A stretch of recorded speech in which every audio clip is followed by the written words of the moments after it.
ஆதார் யாராவது வாங்கியிருக்கீங்களா? இந்தியாவில் வாங்கிருக்கீங்களா எல்லாரும்? Very good.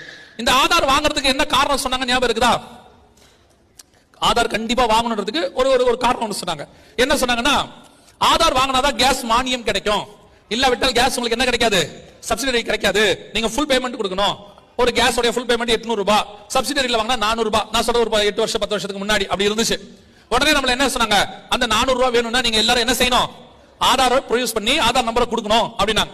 நம்மளும் இந்த 400 ரூபாய்க்காக என்ன பண்ணோம், அத்தனை பேரும் போய் வரிசையில் நின்று ஆதார் வாங்கணும். வாங்கணும் தானே எல்லாரும் வாங்கணும். இந்த 400 ரூபாய்க்கு நம்ம என்ன கொடுத்தோம், அதான் முக்கியம். 400 ரூபாய்க்கு என்ன கொடுத்துருக்கோம், எதை கொடுக்க கூடாதோ அதை கொடுத்துருக்கோம். எதை கொடுக்க கூடாது, உலகத்திலே யூனிக் ஐடி நம்முடைய கைரேகை. இது உலகத்துல யாருக்கிட்டயுமே இருக்காதுன்னு வச்சுக்கோங்க. நமக்குன்னு கர்த்தர் பிரத்யேகமா கொடுத்தது.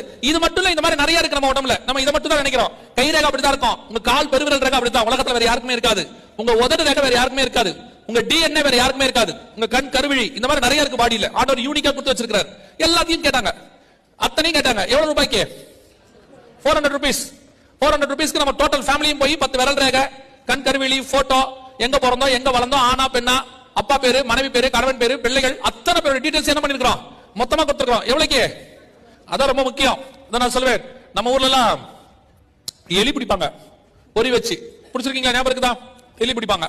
அது உள்ள என்ன பண்ணுவாங்கன்னு கேட்டீங்கன்னா, ஒரு சின்ன தேங்காய் பத்தையோ இல்லைன்னா ஒரு சின்ன கருவாடோ வைப்பாங்க. ஆமா தானே? ஆமா. அது எலி என்ன செய்யும், வந்து கடிச்ச உடனே டோர் க்ளோஸ் ஆயிடும். டோர் க்ளோஸ் ஆன பிறகு மறுநாள் காலையில பாத்தீங்கன்னா போய் பாத்தீங்கன்னா எலி நம்ம பாவமா பார்க்கும். ஒரு தேங்காய் பத்தைக்கு லைஃபே போச்சே அப்படின்ற மாதிரி பாவமா பார்க்கும். அந்த தேங்காய் பத்தைக்கு பேர் தான் மானியம், சப்சிடரி.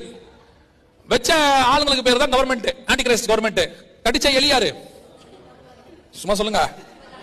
நம்ம இல்ல, நம்மள எலியோட கம்பேர் பண்ணிடாதீங்க. ஏன் சொல்றேன்னா, எலி நம்மளை விட அறிவாளி.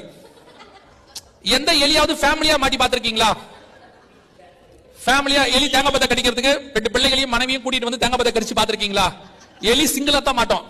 நம்ம எப்படி வாங்கணும் ரெசிடென்ட் கார்டு? ஃபேமிலியா போய், இல்ல ஆதார் வாங்கும்போது அப்படிதான் வாங்கணும். எவ்வளவு கிடைக்கும்னா 400 ரூபாய் கிடைக்கும். இப்ப அவங்க என்ன பண்ணாங்க, ஆதார் கார்டை கொடுத்துட்டு அடுத்த ஒண்ணு சொன்னாங்க, கேஸ் மானியம் கொடுப்போம், ஆனா கையில கொடுக்க மாட்டோம். எங்க போடுவோம்? பேங்க்குக்கு போங்க.